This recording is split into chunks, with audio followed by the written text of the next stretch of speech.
আমার বাবা একজন কামার, ব্ল্যাক স্মিথ, সেখান থেকে আমাকে তিনি প্রিন্সিপাল হিসেবে একটা চেয়ারে বসার মতো তো অবদান তাদেরই।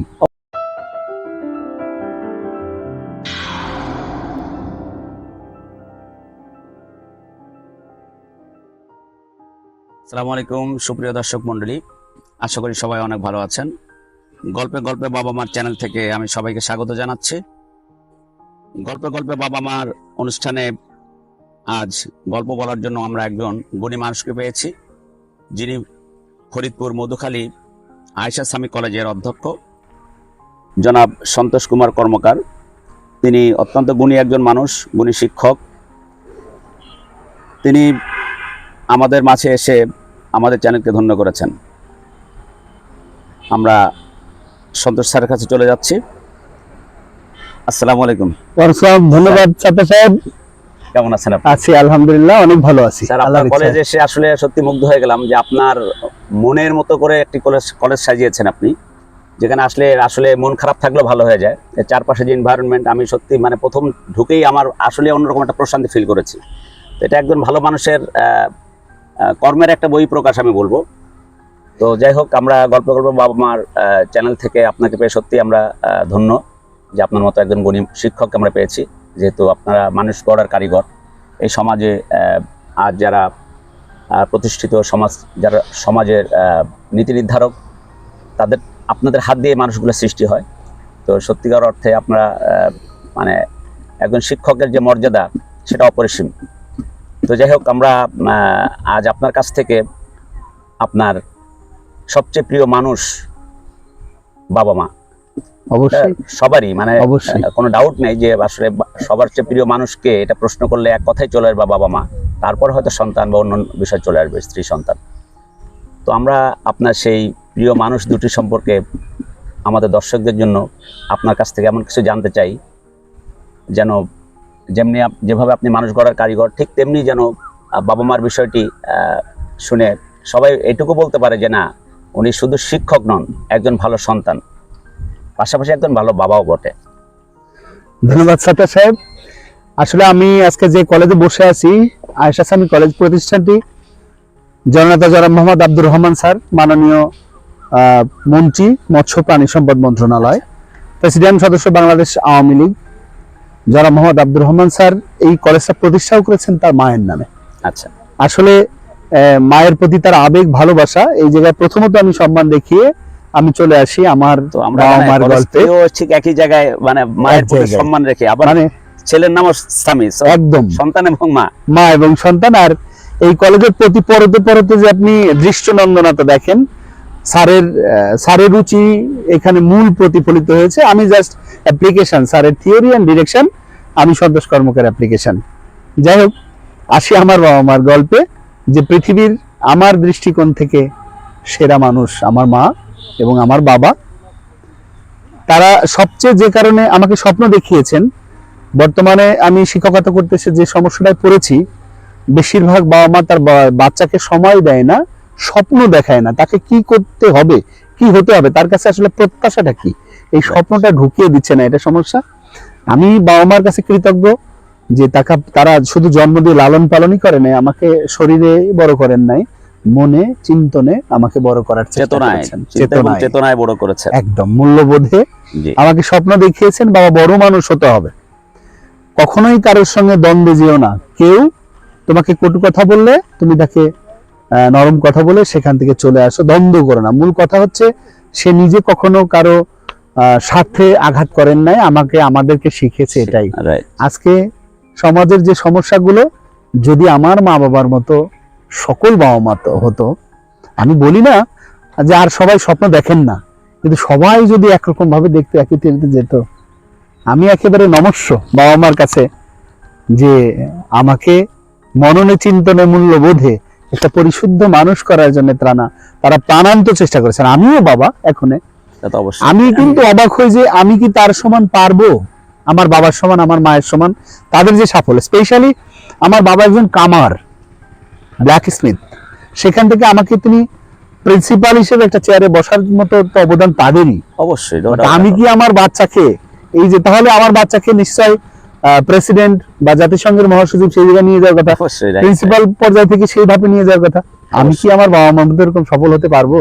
আমি আমার স্বপ্নই হচ্ছে আমার বাবা মার মতো সফল বাবা মা যদি হতে পারতাম। মানে আপনার আইডল আপনার বাবা মা।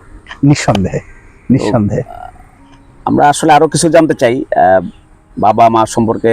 এটা হচ্ছে একটা স্বপ্নের কথা বললেন যে বাবা মার স্বপ্ন, আপনি স্বপ্নের সমান হয়তো বড় হয়েছেন, বাবা মা যেটা চেয়েছিল তার থেকেও হয়তো অনেকটাই বেশি। এখন আপনি আপনার বাবা মার জন্য সন্তান হিসেবে তাদের প্রতি কি স্বপ্ন দেখছেন বা কিভাবে তাদেরকে ধন্যবাদ। আসলে তারা আমার যে সময়টায় যে সাপোর্টটা দিয়েছেন তাদেরকে সেই সাপোর্টটা আমি দিতে পারছি না, এটা আমার ব্যর্থতা সবচেয়ে বড়। প্রতিদিন তার কাছে বসে যদি বলতে পারতাম তোমাদের কি লাগবে, ভালো লাগতো, সেটা পারি না। বাস্তব কর্মজীবন এবং সংসার দুই মিলে সমস্যা হয়ে যায়। বাট আমি স্বপ্ন দেখি যে তাদের ব্যস্ত রাখতে পারতাম আমরা, তাদেরকে সঙ্গ দিয়ে, সবার আগে তাদের যদি সঙ্গ দিতে পারতাম। মানে এটাই মনে হয় সবচেয়ে বেশি চাওয়া বাবা মায়ের। আসলে তারা তো কোনো প্রপার্টি চায় না, কোনো অন্য কিছু চায় না, তারা চাইছে সময় কথা বলার মতো একজন মানুষ। সে সময়টা আসলে আমরা বোধহয় সন্তান হিসেবে মানে এই জায়গাটা ব্যর্থ, একদম ব্যর্থ। কত কি ভয়াবহ নীরবতা এবং নিঃসঙ্গতা যে তাদের মধ্যে কাজ করে, এটা আমি আমার বাবা মার কাছে যখন যাই তখন দেখি এবং ফিল করি। আমার মনে হয় বেশিরভাগ বাবা মার অবস্থা এটা। এবং 1 ঘন্টার জায়গায় 2 ঘন্টা তারা বসতে বললে থাকতে পারি না, কর্মক্ষেত্রে টান থাকে। বাট মনে হয় এটা দরকার ছিল। তো এটা আসলে এটা কি সম্ভব না? এটা খুবই শক্ত ব্যাপার হয়ে যায়। তবে অন্ততপক্ষে যদি কারো একাধিক সন্তান থাকে, ভাই বোন যদি একাধিক থাকে, তাহলে তাদের উচিত সময় ভাগ করে হলেও তাদের পাশে বসা, যে তুমি অন্ততপক্ষে দৈনিক এই সময়টা থেকে এই সময়টা সময় দিও। আচ্ছা, এই যে একটা আপনি কথা বলেন ভাগের কথা, আমরা যখন 10টা 5টা সন্তান হই, বাবা মারা যখন আমাদেরকে টেক কেয়ার করেছিল, আদর যত্ন করে মানুষ করেছিল, বড় করেছে, তারা কাকে ভাগ দিয়েছিল? আসলে এই প্রশ্নটা একটা এসেই যায়। নিঃসন্দেহে কিন্তু এই ধরনের একটা ব্যাধিও আছে বলতে পারেন, যে ছোটবেলায় যখন বাবা মা মানে বাবা মাকে ভালোবাসে মানুষ, ছোটবেলায় আইডল থাকে বাবা, তখন বলে আমার বাবা, দুজনে টানাটানি করে, একাধিক ভাই বোন থাকলে সবাই টানাটানি করে, আমার বাবা বাবা আমার মা, এরকম টানাটানি একটা ব্যাপার থাকে। তো যখন বৃদ্ধ বয়স হয় তারা যখন মানে একটা এটা তোমার মানে ব্যাপারটা, এই ধরনের ঘটনা কিন্তু আমাদের সমাজে অহরহ ঘটছে। তবে খুব বেশি ঘটছে তাও না, তবে কিছু ঘটনা আসলে ওইভাবে প্রকাশ পায় না, যার কারণে নীরবেই মানে শেষ হয়ে যায়। তো এই জায়গার জন্য আসলে কি কোনো সমাধান আমরা মানে আমরা আমাদের ব্যক্তি জীবন থেকে আমরা চিন্তা করি? যেমন আমরা যখন বৃদ্ধ হব, আমাদের সন্তানরা যদি একইভাবে চিন্তা করে, তা আসলে আমরা তখন আমাদের অনুভূতি কেমন হবে? কি ভয়াবহ ব্যাপার যে হবে। কারণ আমার বাবার কথাই বলি, তার তো 4 ছেলে, আমার তো একজন। আচ্ছা, আমি 4 জনে মিলে তাকে যদি 4 দিনে 8 ঘন্টা সময় দিতে পারতাম, আমার তো সে 2 ঘন্টা সময় দিত, আমি তো সেই 2 ঘন্টা সময় দিতে পারছি না, তাহলে তার মাত্রা তো 0 হওয়া স্বাভাবিক। এই ভয়াবহ নিঃসঙ্গতাই। তো স্যার, আমি আরেকটু প্রশ্ন রাখবো আপনার কাছে। নিশ্চয়ই আপনি বাবা বা মায়ের কথা বললেন, শৈশব থেকে এ বয়স পর্যন্ত তারা এখনো তো অবশ্যই আগলে রাখেন বুকের মধ্যে। সন্তান কখনোই বড় হয় না মায়ের কাছে, বাবার কাছে। ওনারা যতদিন বেঁচে থাকেন সন্তান তাদের কাছে ছোটই থাকে, যতই স্বাস্থ্যবান হন বলে যে বাবা তুমি শুকিয়ে গেছো। এই বাবা মার সাথে তো অনেক স্মৃতি, সব স্মৃতি মধুর, সব তো বলে শেষ হবে না, এক মহাকাব্য। 2-একটা স্মৃতির কথা বলি, খুবই সংক্ষিপ্ত। আমি তখন ক্লাস 6-7 পড়ি। আমরা 2 ভাই বাবা মা দুজনের সঙ্গে গেছি দুর্গা পূজায়। তো পথিমধ্যে একটা আত্মীয় বাড়ি যাবো, পথিমধ্যে কিন্তু পানি পাড়িয়ে দিতে হবে, প্রায় হাঁটু পানি। আচ্ছা, তখন মা আমাকে কাঁধে নিয়েছিল, তখন আমি একেবারে ছোট নই, আর পরিতোষ ছোট ভাই, ওকে কাঁধে নিয়েছিল বাবা।